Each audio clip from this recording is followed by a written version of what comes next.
พี่น้องเนาะบาดนี้กะ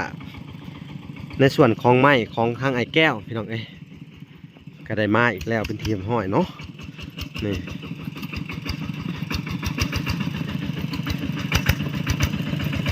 พี่น้อง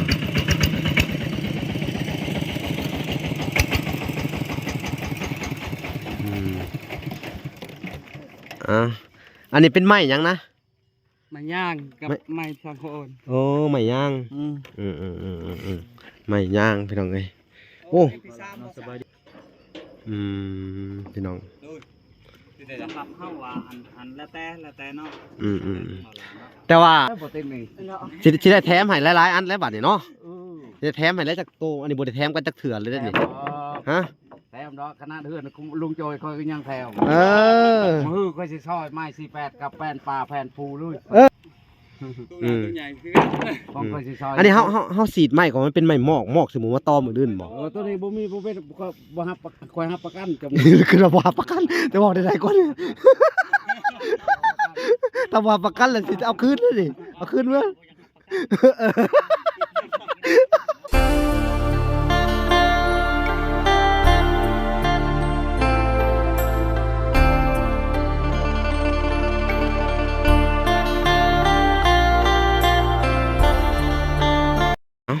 พี่น้อง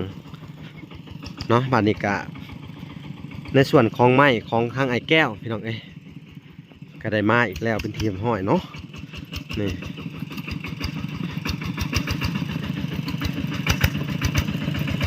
พี่น้อง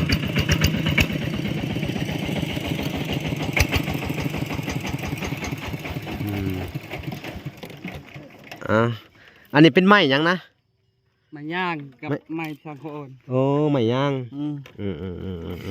ไม้ย่างพี่น้องโอ้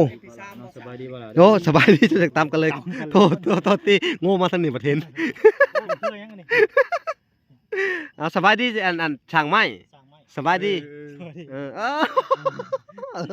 สบายดีบ่ล่ะโดยสบายดีบ่จันยาโดยสบายดีเนาะพี่น้องสบายดีบ่พรเอาไอ้แก้วมาหับไม้สบายดีมาหับไม้มาลงไม้ใส่เพิ่นเร็วเอาพี่น้องเดี๋ยวเราจะเข้าไปสอบถามเพิ่นทางนั้น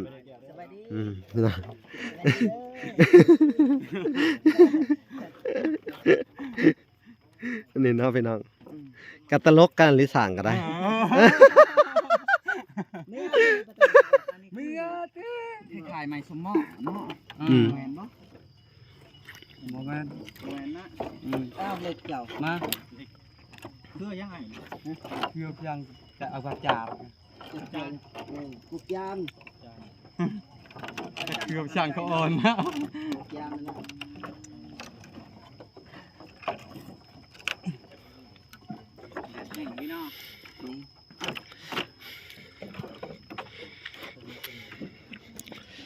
เจ็บโตนี่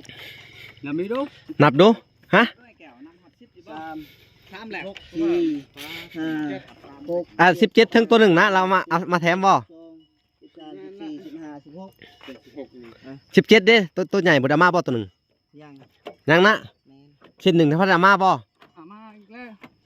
มาจะก็นอนจะพอเรื่องจะเลือกอีกเส้นหนึ่งตัวยาวนะตัวยาวเด้ไม่17เส้นอันนี้จักเม็ดใหม่นี่แล้วว่า6เม็ดแล้วก็คือเอาหาเฮาว่ะได้อยู่ดอกเนาะ6เม็ดเนาะมึงพี่น้องแบบบ่ได้แม่นมันดึงมึงดูหาเดี๋ยวพี่น้องข่าวนี่ยังเหลือข่าวเนาะยังเหลือข่าว10 โลตัวนี้จักล้านนะสั่งตัวนี้หัน16 โลกับ2 ล้าน4โล150,000ได้เนาะโดยกับผู้ที่เป็นเงินทางอันแม่สวีเนาะสวีวันเพิ่นเนาะอันได้สั่งไม้ตัวนี้มาบ่ล่ะก็จัดแจงให้เพิ่นเนาะก็ถือว่าที่ว่าบ่ล่ะสั่งไปมื้อนั้นเนาะโอเค2 ล้านเท่าไหร่นะ2 ล้านมันถึกโตเท่าไหร่นะเฮาสั่งกันโต150,000โต150,000มา14เนาะอันนี้ไม้นี่มันเป็นไม้เป็นบ่หรือไดอธิบายฟังไม้เป็นเฮาญาติเป็นหมอกเฮาต้องป้องกันแบบใด บ่ปกเด้อให้มันตากแดดตากฝนก่อน บ่ได้มันมีหมอกมาเจาะเอาย่านตัวเดียวนี่ เจาะแหละเอาอันนั้นยาฉีดอันนี้ เขาฉีดด้วยเขาปกไว้นี่แหละเนาะจังว่า บ่ปกมันสิโมก ไม่ใช่นี่ อืม ไม่เปื่อย บ่ไม่อันนั้น ตากแห้งบ่ ฮะ มาที่จะตากแห้งบ่ ตากแห้งก่อน โอ้เหี่ยวชั้นบ่ ให้มันถึง บ่ ถึงแดด เขาบ่อยากให้มันถึกพ้นแต่ว่าถึกแดดได้บ่ ได้ประมาณ10ปลายมือนี่ เขาบ่อยากให้มันถึกพ้นที่ว่าถึกพ้นแล้วมันเป็นโมกขึ้นมาโลดนี่ บ่มันบ่บัดเขากบจังน้อยมันก็มืด อันนี้เป็นขาวบ่นี่ฮะ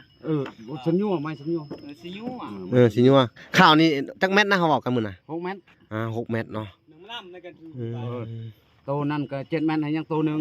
อืม เอามา ซิ กับ ยูจากโตอันนี้ฮะ 16โต 16โตถึกบ่ ผางเด้ สิญัวพังอ้าว เรื่องจังแม่นอันนี้ฮะบ่ล่ะ อัน 7โอ้อัน อันน่ะ5คูณ7 5คูณ7 5คูณ7 ไปนี่ฮะ อืม ทางใหญ่7 อืม หรือว่าทางยาว7 ทางยาว7 ทางยาว7 โอเคบ่บ่ยาแต่ต้องมึงดูถึกบ่ใหม่บัดนี้ โอ้ทักแล้วคันทางนี้มัน7 เออ 5ไกลได้เพื่อเฮา อ่านี่ยาวไป ออกทางหน้า แม่น ท่านมันสิยาวไปพุ่น มันบ่กว้าง บ่เนี่ย แต่ว่าอันยังอีกอันไอ้เคินยัง ยังขาว นั่งข่าวเนาะพี่น้องเอ้ยทางข่าวนี่ เท่าไรกับบ่ล่ะ16 16 ถ้ามันสิทางลายแท้ โอ้ฉันก็มันก็ห้างได้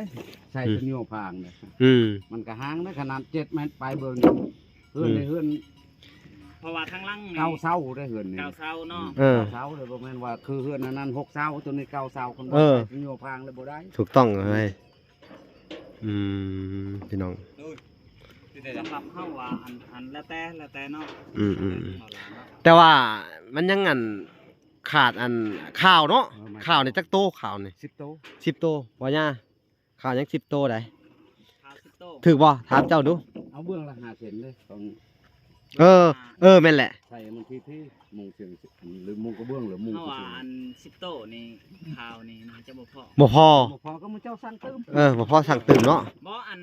ในตึ้งให้ได้ในจอบมาหันเจ้าต้องใส่ทีได้หมึง กะทิแล้วหอมมักทิอันนั้นแหละ เขาต้องสั่งเป็น16เซนคือกันเลยเนาะ คันสั่ง16ก็ดี เพราะว่าเพื่อนนี่มันสิมีแสกน้ำใด คันมีเสร็จก็ มีชอกมีแสกน้ำใด แสกบ่บ่ล่ะ แม่น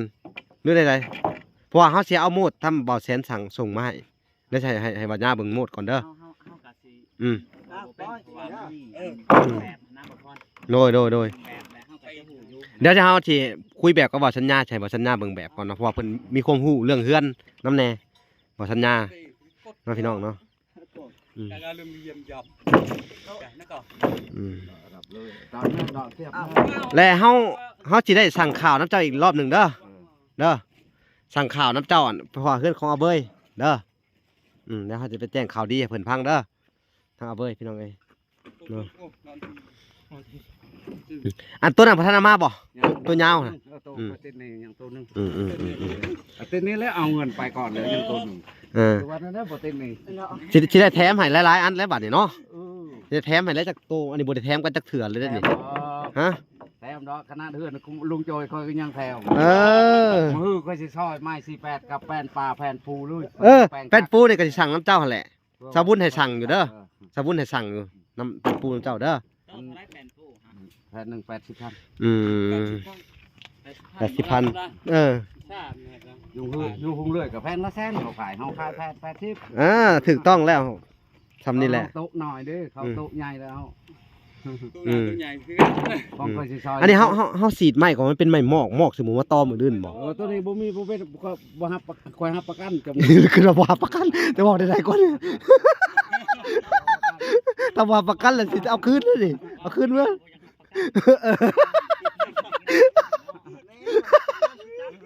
บ่อยากรับประกันแล้วเอาคืนเมื่อบอกได้ๆก่อนก็บ่อยากรับประกันแล้ว ไม้นั่นคันบ่เพชรบ่จะเจาะนี่คันเอาน้ำไม้ล่างนี่มีแนวเจาะเลย นี่แหละเขาว่ามันมีมอดมาต้อมแล้วหั่นน่ะเฮาย่านไม้ดิบนี่เด้ เขาสิแก้จังได๋ นั่นซีดใส่น้ำยาซีดแล้วบ่ ก็นั่นแหละก็บ่อยากรับประกันเขาก็ บ่ บ่ นั้น ได้ เด้อ กัน บ่ปกให้มันแดดถึกคนถึกแดดก่อนถึงมาแล้วไม้เลยยังมันแห้ง อ๋อ ถ้าว่าเจ้าไปกบใส่นี่ไม้ยังเป็นแล้วมัน เฮาปกนี่มันอบแต่มันภาพตั้งมันอบมันร้อนดีบ่ บ่ได้ บ่ได้เนาะ ปะ ปะก่อนบ่แต่ว่าทั้งผู้ใหญ่เพิ่นว่าให้มันตากแดดตากฝนหลายคนเว้าว่าสินั่นอย่ามันเปื่อยก็เลยที่บอกเฮาจนลงทุนซื้อนี่มาใส่นี่ผู้ใหญ่เพิ่นก็เห็น มันสิฮอดปีไปสร้างจังนั้นก็ซ่องเดือนหนึงก็มันเจ้าได้ย่อ เอ้าพิจารณากัน ไม่เป็นนี่คันว่าตากแดดแบบนี้นี่เฮาอยากให้เห็ดของนี้ถ้ามันแห้งแล้วมันจะขด หรือว่าใด หนามัน ก็แต่งไว้นี่ใหม่แต่งไว้ก็แล้ว ถ้าบ่เห็ดขักๆถ้าปะไปสิบิดเบี้ยว ๆอืม เบี้ยว เอ้า ปลาไม่ สิทันบ่ ประมาณ2เดือนแล้วว่า ทุกอย่าง บ่ฮอดดอกเดือนเนาะเลยถ้าเสร็จทันอยู่บ่หรือว่าถ้าเสร็จครั้งนี้บ่เอาขึ้นไปเฮ็ดห่างบ่แหละหรือว่าถามเจ้าของไม้ แหละไม่ได้ตั้งไม้เลยเอาไม้การแล้วตั้งขึ้นแทงมันคันว่าเฮิง น่ะ คันว่าไม่ คันว่าประมาณยังเดือนหนึงนี่สิย่อนี่ก็บ่เป็นหยัง ก็ประมาณยังเดือนหนึงนี่แหละไปเอาใช่ประมาณเพราะว่าเซามาเนี่ยเฮาก็สิได้ย่อแต่ถามสร้างเบิ่งก่อน ปีแหละต้องตั้งแข้งไป โอ้ บ่คด บ่โคตรเนาะ เออ ก็ว่าระยะ1เดือนเนาะ อ่า เขาหาได้ย่อขึ้นแล้วก็คือ อันกลายเป็นว่า อันมันก็บ่เป็นหยังเนาะ ก็บ่ ยัดแต่อย่างเดียวเลยยัดแต่มอดและหอม มายันหมอดมีแนวเดียวเบาสัญญาสิบอกคำบ่อยากให้หมอดกิน ออกมาดู ดุในใด เป็นแล้วพูดเลยมาเอาห้องจะโตเข้ามา เอาใหม่ที่เรือนี่ลงไปแช่น้ำ อันนั้นแล้วค่อยหาปะพ่นให้มันถึกพ่นก่อน หลังจากประมาณอาทิตย์หนึงหรือว่า2 ขึ้นอันนั้นยังบ่มีเตะตองเลย บ่มียังตองเลย โอ้เขาจะแก้ปัญหาบ่เลยป่ะเอาแต่เจ้าของให้เจ้าของเขาสีดเอาเนาะ สีเอาก่อน สีดเอา แต่ว่าเฮาสิลงไปแช่น้ำเฮาก็เจ้า ผู้ใดอันนั้นเจ้าแช่น้ำเกลือหั่น เอาใส่น้ำเกลือ น้ำเกลือมาหดได้บ่ น้ำเกลือแหละให้มันเปื่อยแหละเอาแพร่จุ่มเลยหุโลด เอาไปที่นี่ก็ได้ นะบ่เฮ็ดตัวนี้เขากบบัดกบแล้วแหละเอาน้ำแช่น้ำน้ำเกลือนะครับประกัน โอ้มัน ให้เขากบก่อน ฮะตอนนี้เขาหวดป้องกันได้บ่ตอนนี้มันกำลังเริ่มมาหอมเลยเด้ ตัวนี้มันยังหอมมันก็มาปะไว้ดีแล้วให้มันแดดผมบ่ฮอดเดือนดอกมื้อเจ้าได้ย่อดอก เอาอันเดี๋ยวจะหน่อยเขาก็จะได้คุยกับอันช่างเป็นพิเศษเพราะเขาจะได้สั่งทั้งโค้งอันนี้นะมันมีหลายขั้นตอนอยู่การสั่งไม้พี่น้องเนาะเวลาก็จะได้สั่งให้ทั้งเอาเบยน้ำแน่เด้อแล้วก็เพื่อเป็นแป้นทั้งซาบุนก็สิสั่งน้ำเจ้าซาบุนโทรหาเจ้าอยู่บ่ บ่เฮาบ่มีแบตเลยซากหากระซากแบตนี่ เดี๋ยวเขาจะโทรถามเพิ่นจะหน่อยเลยเขาจะสั่งน้ำเจ้าเลยก็ได้อย่าเพิ่นจะสั่งเด้อ เขาเพราะว่ามื้ออื่นบ่อันนั้นเฮาสิซอยไว้ให้จุนี่ซอย ช่วยว่ารถแป้นฮะ ของให้สร้างผู้ส่งเจ้าไปเบิ่งรถไอ้หมอนั้นยังใส่เสื้อสูบปอกสูบไม้เดี๋ยวนี้อยู่นานแล้ว อยู่หน้าบ่ อยู่นาน โดยพี่น้องเอ้ยเนาะ มันเป็นช้างแล้วเนาะพี่สิ เขาเคยแต่ง ถือว่าไม้ทายแก้วนี่มาผู้ที่ใกล้สิครบเพื่อนแหละยังเหลือขาดอันข้าวพี่น้องเอ้ยเพราะว่าทั้งงบบ่ล่ะบ่มีแล้วข้าวนี่เนาะไผสิเพิ่มเติมเข้ามาก็ได้เด้อพี่น้องเอ้ยเนาะทางบ่ล่ะก็อันทางอันข้าวยังข้าวเด้อไอ้แก้วข้าวโครงหลังคาเด้เนาะเดี๋ยวเราจะไปสอบถามเพิ่นราคาข้าวอีกทีนึงเนาะ ชะยวนี่เขาเอิ้นว่าชะยวนี่ เอ้าสั่งเพิ่นจะไปใช้น่ะยายวันเฮ็ดหยังกินน่ะวันนี้โอ้สิแกงหน่อไม้ล่ะบ่ป๋อพี่น้องหอมเฮ็ดอยู่ต้นๆนี่เฮ็ดกับอันนั้นคือเก่าบ่นี่เฮ็ดตะปูดโอ้คือดูไปแต่เด็กพุ่นบ่นี่ฮะป๋อดุอีหลีพี่น้องเอ้ยเนาะพี่น้องเอ้ยเบิ่งก่อน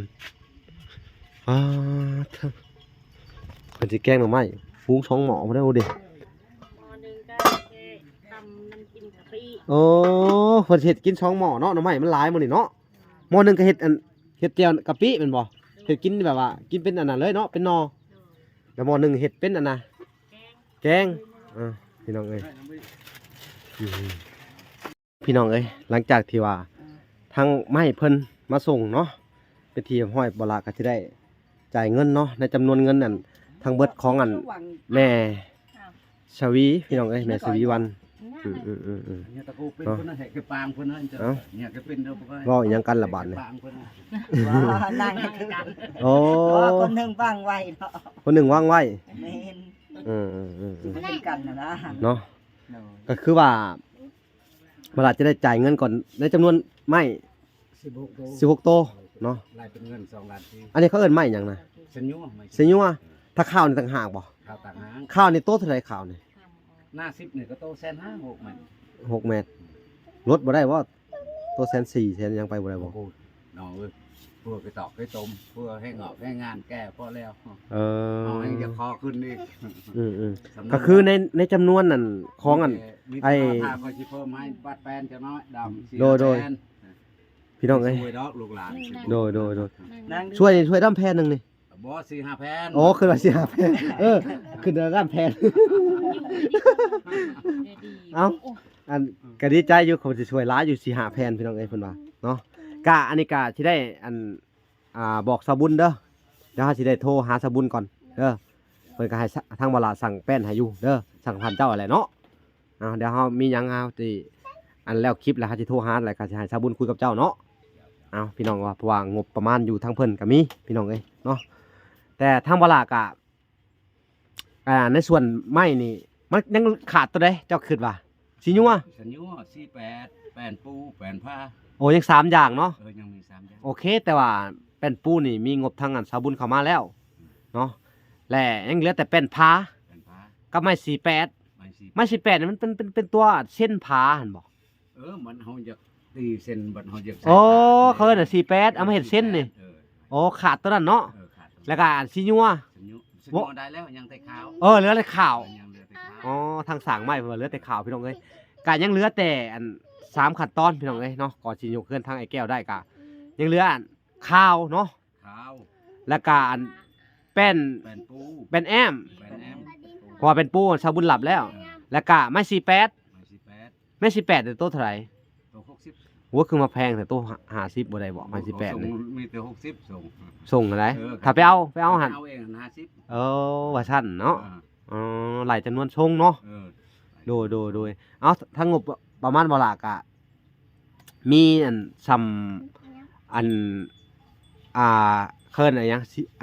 สิญัวบ่ สัญญา สิญัวที่เอามาส่งนี่นะ สัญญา สิญัวเนาะพี่น้องเนาะสิญัวก็พอดีได้ครบแล้วก็ว่าเนาะ ครบแล้วจำนวนนี้ ถ้าเกิดเฮาเฮ็ดแซกได้มันสิพอบ่เฮ็ดมันมีโหมดมีทรงอหยังนะ ก็เบิ่งก่อน เบิ่งก่อนเนาะ เขาให้เขาย่อเบิ่ง โดยบางเทื่อก็สิ เฮาเฮ็ดแบบเพื่อนธรรมศาสตร์คือบ่งหันก็จุบแล้วตัวนี้ จุบเลย อันนี้ถ้าบ่มีแซกมีหยังเนาะ คันบ่มีแซกนะ ถ้ามันขาดเหลือจังได๋ก็ใช้สิสั่งน้ำอีกเนาะ แนวนั้น อืม อยู่นี่ลูก โด กับอันนั้นตีนเสาเด้อคันว่าได้ตีนเสาเนี่ยก็ย่อได้แล้วได้ตีนเสากับสร้างนี่ก็ ได้ตีนเสาเพราะว่าทางอันบ่สัญญาเพิ่นได้สั่งมาแล้วทางส่งบ่สัญญาเนาะก็ทางเฮาก็มีแต่สิจ่ายอันค่าไม้ให้เจ้า แล้วก็บ่ล่ะก็สิได้แจ้งไปในตอนนี้เนาะสิได้แจ้งอันผู้ใหญ่ทุกท่านหรือว่าสิได้แจ้ง FC เนาะหรือว่าเผื่อเพิ่นอยากซอยทางไอ้แก้วเข้ามาอีกทีหนึงเนาะก็คือในส่วนของไม้แป้นพี่น้องเอ้ยแป้นแอมเนาะแล้วก็อันไม้48นี่ก็งบประมาณก็ยังบ่มีเข้ามาเนาะแล้วก็ทางข่าวก็ยังบ่มีเข้ามาเนาะแล้วก็ทางอันไอ้จำนวนเงินสร้างจ้างสร้างก็ยังบ่มีเข้ามาเจ้าเคยเฮ็ดเองได้บ่ บ่แล้ว วะถ้าบ่มีสร้างก็แย่แล้วบัดนี้เนาะเจ้าก็หรือว่าสิให้บ่สัญญาให้เป็นสร้างเนาะแต่ก็เจ้าเป็นลูกน้องแล้วก็เมียเป็นคนจับไม้บ่ดีบ่ เออ เอาพอหยอกเพิ่นพี่น้องเอ้ยแต่ว่าสัญญาเพิ่นก็เฮ็ดเป็นอยู่ดอกแต่ว่าเพิ่นบ่มีเวลามาเฮ็ดให้เฮาดอกเพิ่นก็เป็นยูทูบเบอร์จักสิว่าจังไดพี่น้องเอ้ยเพิ่นก็เป็นนักถ่ายเพิ่นสิบ่มีเวลาเฮ็ดให้เฮาแล้วก็เฮ็ดว่าสัญญาเฮ็ดก็ต้องจ้างเพิ่นอีกทีหนึงก็คือว่าแหละเนาะเอ้าบ่เป็นหยังพี่น้องบ่ล่ะก็ยังบ่มีงบในส่วนนั้นเนาะใครที่อยากเพิ่มเติมในงบในส่วนนี้ก็อ่านเสนอเข้ามาก็ได้หรือว่าอันผ่านช่องใดก็ได้พี่น้องเอ้ยบ่ว่าจะเป็นช่องเบาพรเนาะแล้วก็ช่องเบาสัญญาช่องเบาน้อยแล้วก็ช่องอันสาวบุญเบาแสนหรือว่าต่างๆเนาะพี่น้องเอ้ยอยากผ่านไปก็ได้พี่น้องเอ้ยในส่วนจำนวนเงินที่ขาดเหลือเนาะขาดเหลือก็คือแป้นแอม โดย อันเส้นผาเนาะมา18 โดย แล้วก็ข้าวเนาะแล้วก็เงินจ้างสร้าง โดย ก็บ่มีพี่น้องเอ้ย เดือสาม แต่ว่า สี่ แต่ว่าตะปูกะผู้แหละอันฮอดมือฮอดยามเฮ็ดเฮือนผู้แหละเนาะ โดย จังว่ากันใหม่อีกทีหนึงพี่น้องเอ้ยเนาะเอ้าก็สิบ่เว้ายาวเนาะบ่เว้าหลายพี่น้องเอ้ยมื้อนี้ก็สิได้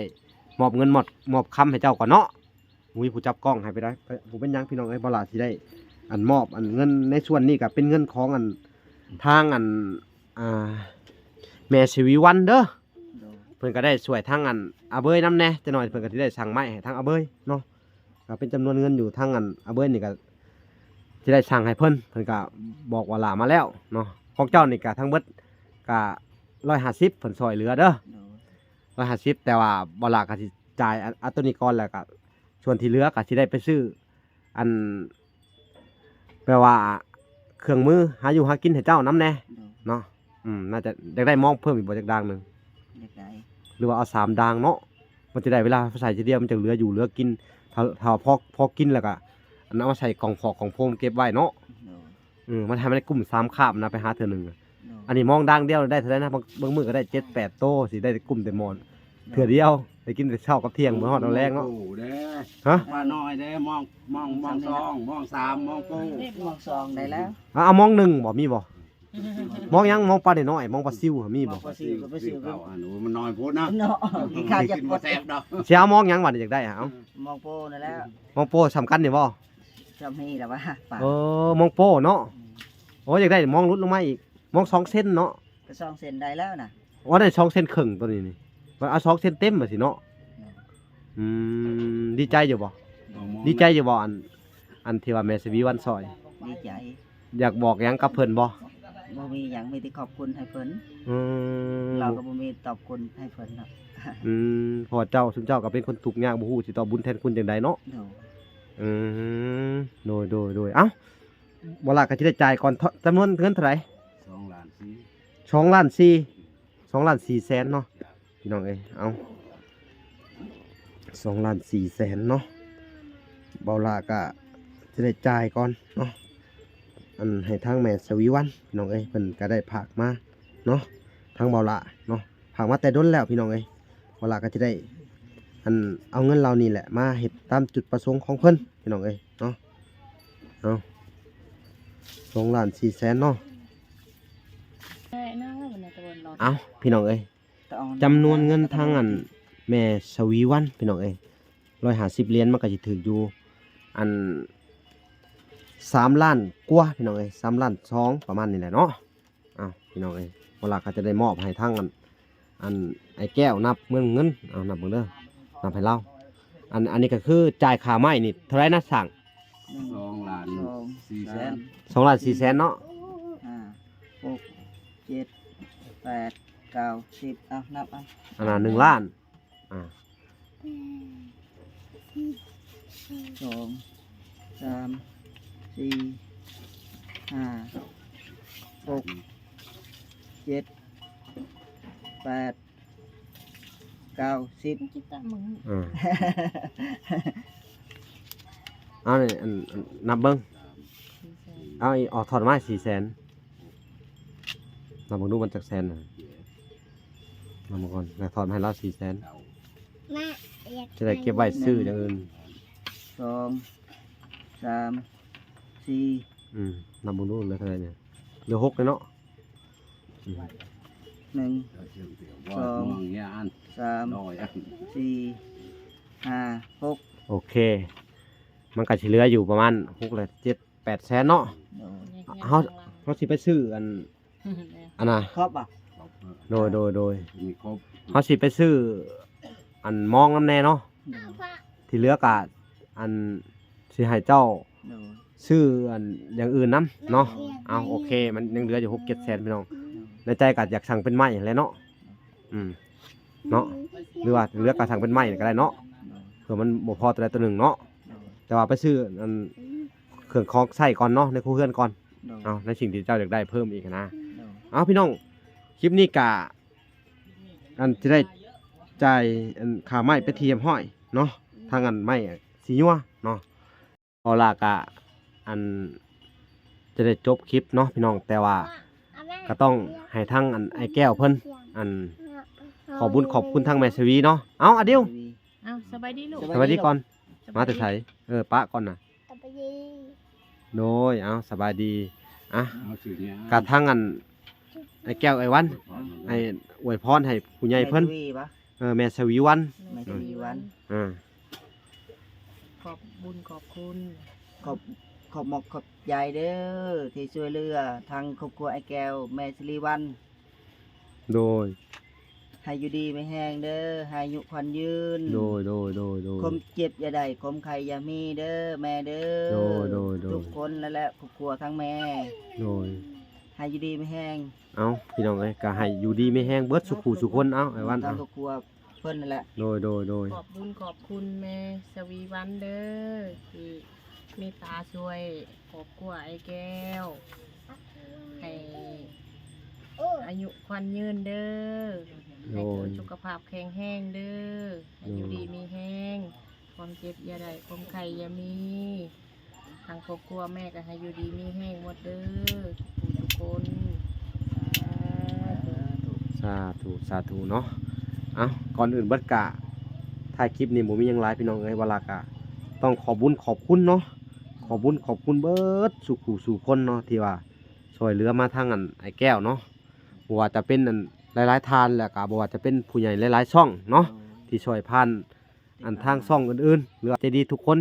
ก็ได้ช่วยเหลือทางไอ้แก้วกับหลายๆผู้หลายๆคนก็ได้บุญได้ทานนำกันเบิดทุกคนเด้อขอให้ทุกเจ้าอยู่ดีมีแห้งเด้อความเจ็บอย่าได้ความไข้อย่ามีเด้อปรารถนาสิ่งใดขอให้ได้สิ่งนั้นสมดังมโนหวังเด้อพ่อแม่เอื้อยอ้ายเบิดสุคนที่ซอยทางอันไอ้แก้วนี่เนาะให้สุขสมหวังเนาะให้เจริญหุ่งเฮืองให้มีเงินทองหลั่งไหลเข้ามาเงินดอลลาร์หลั่งเข้าเนาะเงินใส่บ่ขาดถุงเนาะสาธุขอให้บุญคำนำสู่หมู่เจ้าเด้อให้อายุมันควันยืนสาธุเอาเนาะทั้งบ่ลากะอวยพรบอกเก่งเนาะก็ต้องขอโทษขออภัยนำเนาะกะทางไอ้แก้วกะอวยพรบอกเก่งก็บ่เป็นคือกันต่างคนต่างบ่เป็นกะบอกสอนกันเองพี่น้องเอ้ยจักสิว่าจังได เนาะก็บ่ลากะบอกเก่งในคำเว้าคำจาคำใดที่บ่ดีต่างๆนานาก็ต้องขอโทษขออภัยนำพ่อแม่แล้วก็ผู้ใหญ่ทุกท่านเนาะแล้วก็ FC ทุกท่านเนาะแล้วก็ขอบคุณ FC ที่ติดตามเบาลาแล้วก็ที่ว่าติดตามเบิ่งคลิปที่ว่าบ่ขำโฆษณาเนาะให้เบาลามีรายได้เล็กๆน้อยๆพอได้ช่วยเหลือสังคมเนาะก็เวลาก็ขอบคุณเบิร์ดทุกคนเนาะว่าจะภายในและต่างประเทศว่า FC ไทย FC ลาว FC ทั้งอันต่างประเทศพี่น้องเอ้ยเนาะที่รับชมเวลาดีใจเนาะเอาท้ายคลิปนี้กับบ่มีหยังหลายเด้อก็มีแต่คำว่าสบายดีเด้